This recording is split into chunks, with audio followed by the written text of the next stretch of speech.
वंदे पुरुषोत्तमम। 3 मई सन 1955 की घटना है। तीसरा प्रहर।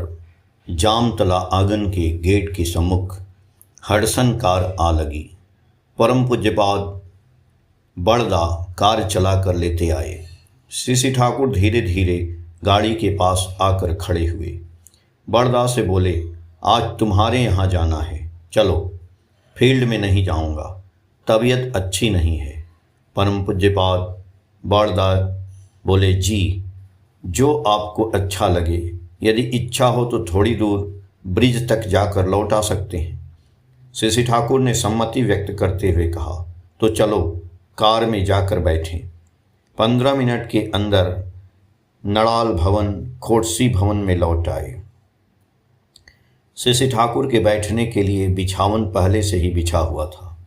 थोड़ी ही दूर पर श्री बड़मा के लिए कुर्सी लगी थी। श्री ठाकुर और श्री बड़मा यथा स्थान पर आकर बैठे। डॉक्टर प्यारीदा ने तंबाकू भरकर गड़गड़े के नैचे को श्री ठाकुर के हाथ में दिया। ठाकुर दक्षिणास्य होकर तंबाकू पीने लगे। परम पूज्यपाद बड़दा श्री ठाकुर के सम्मुख थोड़ी दूर पर बैठे हैं। आश्रम की पालित एक हरिण आकर बड़दा के सामने खड़ी हुई। बड़दा उसके सिर पर हाथ सहलाकर आदर करने लगे। श्री ठाकुर स्नेहपूर्ण दृष्टि से उस दृश्य को देख रहे हैं। उनके चेहरे पर तृप्ति की मृदु हंसी है। श्री ठाकुर ने चंद्रशेखरदा वर्मा के साथ बातचीत के सिलसिले में कहा, श्रेष्ठ के प्रति अटैचमेंट अनुरक्ति नहीं रहे तो कोई भी आत्मनियंत्रण नहीं कर सकता है। लव का एक कैरेक्टरिस्टिक वैशिष्ट होता है, प्रिय पोषण तत्परता। प्रिय के विरुद्ध जो कुछ है उसे तो पसंद करता ही नहीं है, बल्कि इमीडिएटली साथ साथ विदाउट फेल अचूक भाव से त्याग करता है। यही है प्रेम का लक्षण। यह जहाँ नहीं है वहाँ प्रेम नहीं है। सेल्फिश इंटरेस्ट, स्वार्थ पर अच्छा लगना है। असली बात है प्रियर पोषण तत्पर अनुचर्या, प्रियर अमनोज्ञ वा विरुद्ध जा किछु के स्वतः संदीप्त संवेगेर सहित वर्जन भालोबासार लक्षण। अर्थात प्रिय के पोषणार्थ सेवा एवं प्रिय के मन के विरुद्ध जो कुछ है उसका स्वतः संदीप्त वेग के साथ वर्जन ही है प्रेम का लक्षण। प्रसंग के दौरान श्री ठाकुर ने हाउजर मेहंदा से कहा, अंग्रेजी में 26 लेटर अक्षर हैं। इन अक्षरों के जरिए प्रायः सब कुछ ही लिखा जा सकता है। 26 लेटर जानकारी रहने से तुम प्रायः सब कुछ ही लिख सकते हो। उसी प्रकार तुम यदि 26 हैबिट्स अभ्यास ठीक कर लो तो जीवन का सब कुछ, चाहे वह छोटा या बड़ा ही हो, लिख सकोगे।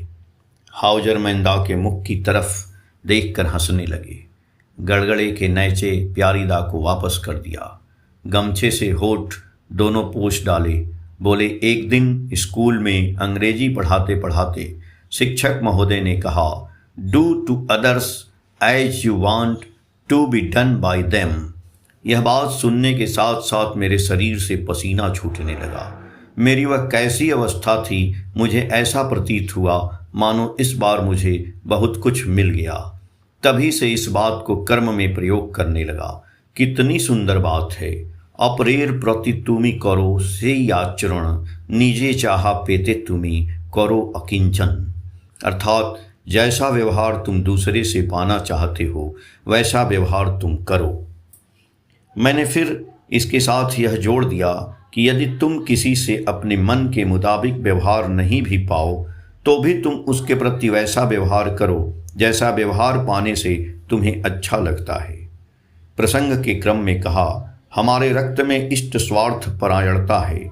इसके माध्यम से मनुष्य अपने कॉम्प्लेक्स प्रवृत्तियों को एडजस्ट सुविन्यस्त कर लेता है। अर्जुन श्री कृष्ण को सखा कहकर जानते थे। सखा कहकर उनसे प्रेम करते थे, खूब प्रेम करते थे।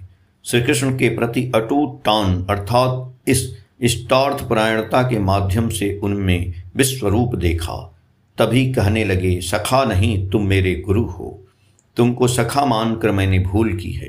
तुम मेरे भगवान हो। इष्टार्थ परायणता के माध्यम से दुनिया के सब कुछ सार्थक संगति सहित इष्ट की यह मानुषी मूर्ति में ही मूर्त हो उठे हैं। तभी मनुष्य इष्ट को तत्वतः जानता है। किंतु घूमने फिरने से नहीं होगा, करना होगा। उनके प्रति अगाध टान सहित करना होगा। एक भक्त से सुनो मणि, किसी इज्म वाद से कुछ नहीं होगा। असली एक ही इज्म है और वह है अच्युत भक्ति। तीसरा पहर। श्री ठाकुर जामतला के घर में बैठे हैं, वाणी दे रहे हैं, प्रफुल्लदा नोट करते जा रहे हैं। गत परसों इंदु मिस्त्रीदा की बेटी बीजा का विवाह हुआ है।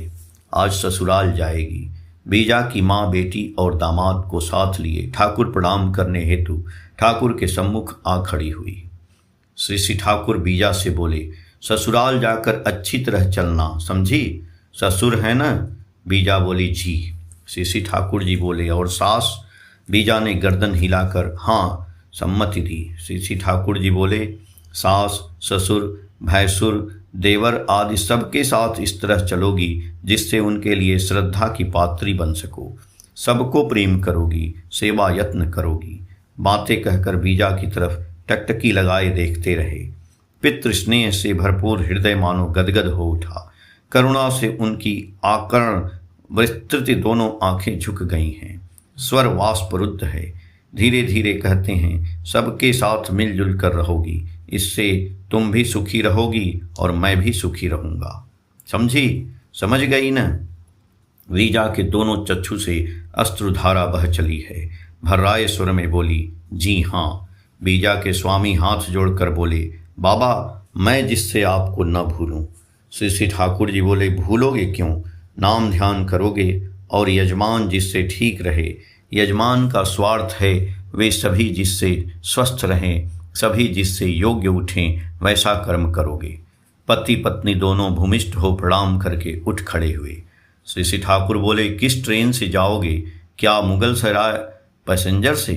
दामाद बोले, जी हाँ। श्री ठाकुर बोले, अच्छा। बीजा के चक्षु से अश्रुजल बहने लगे। उसकी माँ अश्रु पोंछती हैं और स्वयं भी रोती हैं। अपनी कन्या के प्रथम पति गृह में जाते समय पितृ हृदय जिस प्रकार आकुल हो उठता है, उसी प्रकार की आकुलता सहित श्री ठाकुर टकटकी लगाए हुए हैं। बीजा बार बार अश्रु सजल नयनों से पीछे मुड़कर ठाकुर को देखती है। बीजा इत्यादि लोग चले गए। श्री ठाकुर ने सरोजनी माँ से जिज्ञासा की, किसी विशेष पुरुष के साथ जब प्रेम होता है तो उसके लड़की के दिल में कैसा लगता है? दिल में बेचैनी रहती है या चैन मिलता है? सरोजनी माँ बोली, खूब चैन मिलता है, खूब। श्री ठाकुर जी बोले, क्या ऐसी बात है? सेवादी से, क्या ठीक बात है? सेवादी बोली, हाँ। श्री ठाकुर जी बोले, ठीक से कहो, मैं पूछता हूँ इसीलिए, हूँ करने से मुझे जानकारी नहीं होगी। सेवादी बोली, मैं ठीक ही तो बोली। ननी वाला माँ से पूछा गया, क्या तुम नाड़ी देख सकती हो? ननी माँ बोली, मैंने तो नाड़ी देखना सीखा नहीं है। श्री ठाकुर जी बोले, आओ सिखा देता हूँ। ननी माँ आगे बढ़ाई। ठाकुर ने उनके बाएं हाथ को धरकर कैसे नाड़ी को धरना चाहिए, किस अंगुली में कैसा धक्का देने पर क्या समझा जाएगा, उसे झट समझा दिया। 5 बजते ही परम पूज्य पाद दा हडसन गाड़ी को लेते आए। ठाकुर घूमने निकलेंगे। श्री ठाकुर शौचालय से लौटे और हाथ मुख धोकर बिछावन पर बैठे हैं। प्यारीदा ने तंबाकू दिया। ठाकुर इत्मीनान से तंबाकू पीने लगे। परम पूज्यपाद बड़दा और श्रीयुक्त केष्टोदा श्री ठाकुर के सम्मुख खड़े हैं। जामतला आंगन के मेन गेट को खोल दिया गया। आज कई दिनों से दयाल ठाकुर की तबीयत विशेष अच्छी नहीं रहने के कारण जामतला का मेन गेट सब समय बंद रखा जाता था, जिससे वे थोड़ा एकांत में विश्राम ले सकें। गेट के खुलते ही बाहर प्रतीक्षारत भक्तवृंद आंगन में प्रवेश करके अति सन्निकट से प्रभु का दर्शन करने लगे। श्री ठाकुर कमरे में जनेऊ पहनेंगे, इसलिए काशीश्वर दाराय एक नया लेते आए हैं। यदि एक टूट या खुल जाए तो श्री ठाकुर की देह जनेऊ रहित हो सकती है। इसी आशंका से ठाकुर 2 जनेऊ धारण करते थे, एक गले में और दूसरा कमर में। कमर का जनेऊ पुराना होने से उसके बहुत सारे गुण टूट भी चुके हैं, इसीलिए काशीश्वरदा नया उपवीत लेते आए हैं। सरोजनी माँ ने ठाकुर की कमर के पुराने उपवीत को खोलने की चेष्टा की, फिर भी खोल नहीं पाई। डॉक्टर प्यारीदा ने प्रायः 20 मिनट तक चेष्टा की, किंतु फिर भी उपवीत की गांठ नहीं खुली।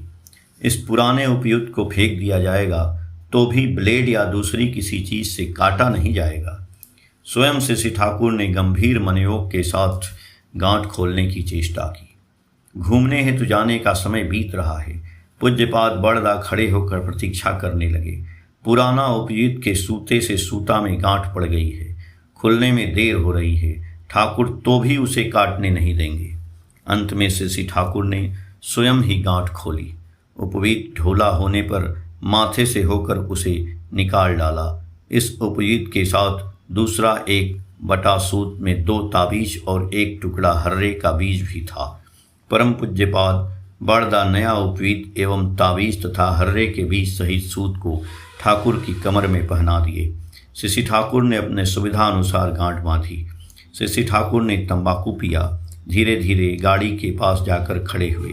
बड़दा की तरफ मुखरित होकर बोले, चढ़ूंगा? बड़दा बोले, जी। श्री ठाकुर गाड़ी में बैठे। श्री बड़मा कुछ क्षण पहले से ही गाड़ी में बैठे इंतजार कर रही थी। परम पूज्यपाद श्री बड़दा ने गाड़ी स्टार्ट कर दी। पलक मारते ही गाड़ी ठाकुर बंगला से बाहर निकल गई। जय गुरु।